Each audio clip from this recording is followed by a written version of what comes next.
گستاخی کی کوئی سزا مقرر کی ہو یا اللہ کی گستاخی کی کوئی دنیاوی سزا مقرر کی ہو، یہ معاملہ سب اللہ پر چھوڑ دیا ہے۔ پھر انہوں نے یہ کہاں سے لیا؟ یہ سوال اٹھایا گیا ہے کہ آخر انہوں نے کہاں سے لیا ہے، یہ تعلیم حاصل کہاں سے کی ہے؟ سوچتے سوچتے مجھے سمجھ آئی کہ یہ بات بھی انہوں نے نبیوں کی تاریخ سے حاصل کی ہے، کیونکہ گستاخان رسول کی تو کوئی سزا نہیں تھی، لیکن عشاقان رسول کو ضرور قتل کیا جاتا تھا، اور یہ سزا تمام تاریخ انبیاء پر پھیلی پڑی ہے۔ خود حضرت اقدس محمد مصطفیٰ صلی اللہ علیہ وسلم کی محبت کے جرم میں دیکھو صحابہ پر کیسے کیسے ظلم کیے گئے۔ لا الہ الا اللہ تک تو برداشت کر سکتے تھے، مگر محمد رسول اللہ کے نام سے ان کو ایسا طیش آتا تھا، ایسے غضبناک ہو جاتے تھے کہ کسی قیمت برداشت نہیں کر سکتے تھے۔ بلال کو جس طرح گلیوں میں گھسیٹا گیا ہے، وہ یہی قصور تھا، لا الہ الا اللہ اور محمد رسول اللہ۔ تو عشاق رسول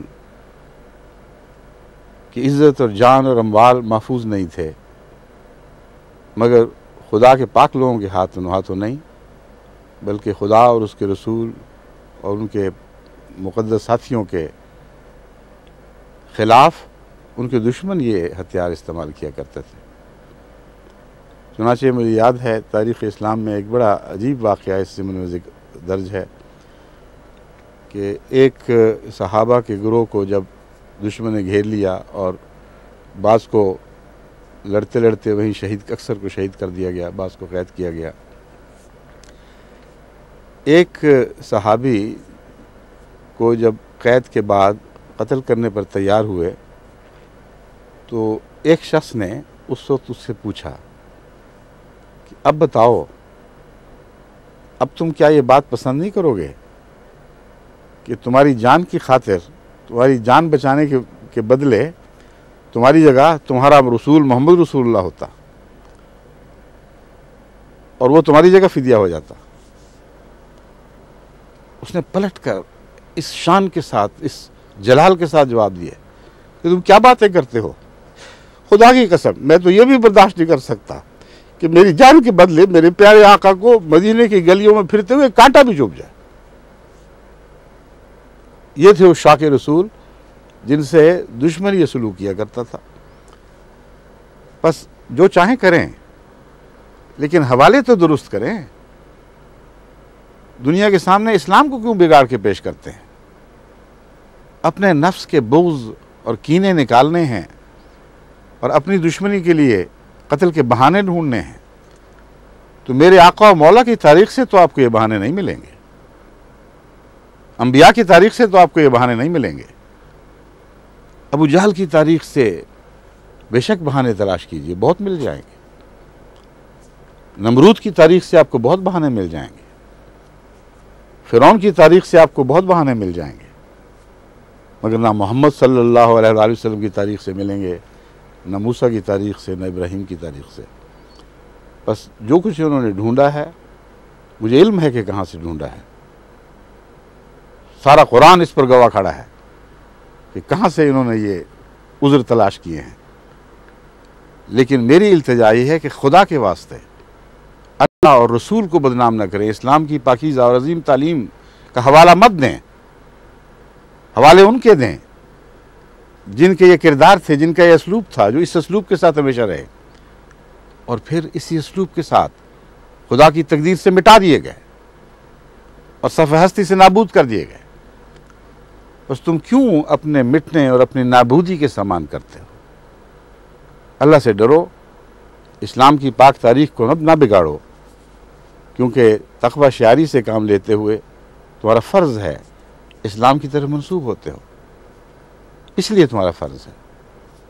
دل میں جو کچھ ہے اللہ بہتر جانتا ہے، مگر اسلام کی طرف منسوب ہوتے ہو، محمد رسول اللہ کی طرف منسوب ہوتے ہو، اس لیے اسلام کے پاک مذہب کو بدنام نہ کرو، محمد رسول اللہ کی پاک سیرت کو بدنام نہ کرو، اور دل کے بغض اپنی طرف منسوب کرو یا اپنے جیسوں پہلوں کی طرف منسوب کرو، مگر خدا کے پاک بندوں کی طرف منسوب کرنے کا تمہیں کوئی حق نہیں ہے۔ دیکھو، ان پاک لوگوں کی طرف منسوب ہونے سے ہی بہت بڑی بڑی ذمہ داریاں پیدا ہوتی ہیں۔ ایک بچہ شرارت کر رہا ہو، اس کو بعض دفعہ اگر اچھے انسان کا بچہ ہو تو گلیوں میں لوگ تانا دیتے ہیں کہ دیکھو تو اسے کس باپ کے بیٹے ہو، اور بعض دفعہ اسی حوالے سے وہ کٹ جاتا ہے۔ مگر دنیا کا کتنا ہی بڑا، کتنا ہی معزز باپ کیوں نہ ہو، محمد رسول اللہ کے مقابل پر تو اس کی کوئی بھی حیثیت نہیں۔ بس میں تمہیں اس آسمانی باپ کا حوالہ دیتا ہوں جس سے بڑا مقدس باپ کبھی پیدا نہیں ہوا، کہ اپنے کردار کو اس حوالے سے درست کرو۔ ساری دنیا میں اسلام کی ایک بھیانک تصویر بن رہی ہے، اور بنا کون رہا ہے؟ وہ لوگ جو دنیا کی نظر میں اسلام کی طرف منسوب ہو رہے ہیں۔ حضرت مسیح موعود علیہ السلام کا جن کو گالیاں دیتے تم تھکتے نہیں، ان کا تو یہ حال تھا، ان کے دل کی تو یہ کیفیت تھی کہ تمہارے دکھوں اور آزاروں سے تنگ آ کر جب دل غم سے بھر جاتا تھا تو اسے اس طرح سمجھاتے تھے کہ اے دل تو نیز خاطر اینا نگاہدار، کاخر کنند دعوی حب پیمبرم، کہ اے دل تجھے بہت دکھ دیا گیا، لیکن آخر کچھ اس طرف بھی تو نگاہ کر کہ یہ میرے ہی پاک رسول کی طرف منسوب تو ہوتے ہیں، اس لیے اس منسوب ہونے کی خاطر ان سے نرمی اور شفقت کا سلوک کر۔ یہ دل کی سچائی ہے، یہ عشق محمد مصطفیٰ ہے جو تمہارے سامنے روشن ستاروں کی طرح چمک رہا ہے۔ یعنی آج کے زمانے کے عشاق کا عشق، اس سے ہی فائدہ اٹھاؤ، اس کی روشنی سے ہی کچھ سیکھو۔ اس لیے جہاں تک آپ کے اس سوال کا تعلق ہے کہ ان لوگوں نے کہاں سے لیا ہے، میں نے سب معاملہ کھول کر آپ کے سامنے رکھ دیا ہے۔ قرآن کی تاریخ میں، انبیاء کی تاریخ میں ایسا کوئی ذکر نہیں ملتا۔ خدا سے بڑھ کر کسی کی گستاخی کو کوئی مرتبہ نہیں دیا جا سکتا، اور نبیوں میں سب سے بڑھ کر محمد رسول اللہ کی گستاخی ہے۔ پھر پہلوں کی گستاخی میں حضرت عیسیٰ علیہ السلام کی گستاخی، حضرت مریم کی گستاخی، پھر محمد رسول اللہ کے زمانے کے پاک وجودوں کے دور میں حضرت عائشہ صدیقہ رضی اللہ تعالیٰ عنہ کی گستاخی، اور آپ کے صحابہ کی ہر روز آپ کو گالیاں پڑتی تھیں، دکھ دیے جاتے تھے، مگر کسی ذاتی گستاخی یا حتک کے نتیجے میں اسلام نے کبھی دنیاوی سختی کی اجازت نہیں دی۔ یہ وہ اسلام ہے جسے دنیا قبول کرے گی اور کر رہی ہے۔ اس اسلام کو اس کی شان کے ساتھ پیش کرو، دنیا اس کی عاشق ہو جائے گی، اس کے سوا چارہ نہیں رہے گا۔ جس طرح تم اسلام پیش کرتے ہو، تمہارے ہاتھ تو پتہ نہیں کون کتنے آتے ہیں جن کو تم قتل کر کے ان کے خون سے اپنے غضب کی پیاس بجھا سکو گے، لیکن اسلام کا خون کر دو گے۔ اس ایک جان سے تم اصلاح کی روح کو مضروب کر دو گے، اور دنیا کے سامنے اسلام کے لیے جگ ہنسائی کے مواقع پیش کرو گے، اور یہی ہو رہا ہے۔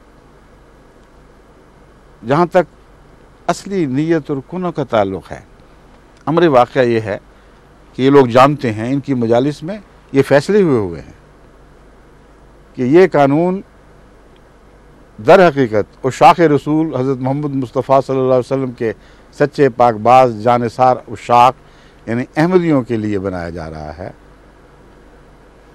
یہی ان کے مشورے اسمبلیوں میں ہوئے، یہی اس سے پہلے ضیاء کے دربار میں جا کر باتیں کی جاتی تھیں۔ غرضی کہ یہ سب کچھ ہوا، یہ جانتے ہیں اور سارا ملک جانتا ہے۔ کسی مزید ثبوت کی ضرورت نہیں، حوالے بھی پیش کیے جا سکتے ہیں، مگر یہ ایسی ظاہر و باہر صداقت ہے کہ احمدیوں کو جو عشاق رسول ہیں، گستاخ رسول پر قتل کرنے کے لیے ان کی جان مچل رہی ہے، بے قرار بیٹھے ہیں۔ اس لیے اگر گستاخی کا تو سوال ہی کوئی نہیں، وہ تو ان کے ہاتھ آئے تو قیامت برپا ہو جائے، وہ تو ہے ہی نہیں، ناممکن ہے۔ ایک احمدی بہتر اس کو زیادہ پسند کرے گا کہ خود ہلاک ہو جائے، اس کی جان مال اس کے سامنے ضائع ہو جائے، اس کے بچے اس کی آنکھوں کے سامنے ذبح کیے جائیں، مگر وہ محمد رسول اللہ کی گستاخی پر کسی قیمت پر آمادہ نہیں ہو سکتا۔ وہ تو عاشق ہے، وہ تو اپنی عشق کے ثبوت پیش کر رہا ہے۔ اور کون ہے جو محمد رسول اللہ کہنے کی جرم میں گلیوں میں گھسیٹا جاتا ہے اور پتھراؤ کیا جاتا ہے اور مارا جاتا ہے اور عدالتوں میں پیش کیا جاتا ہے اور قیدوں کی سزا اسے ملتی ہے؟ انہوں نے تو اپنے دین کو سچا ثابت کر دکھایا.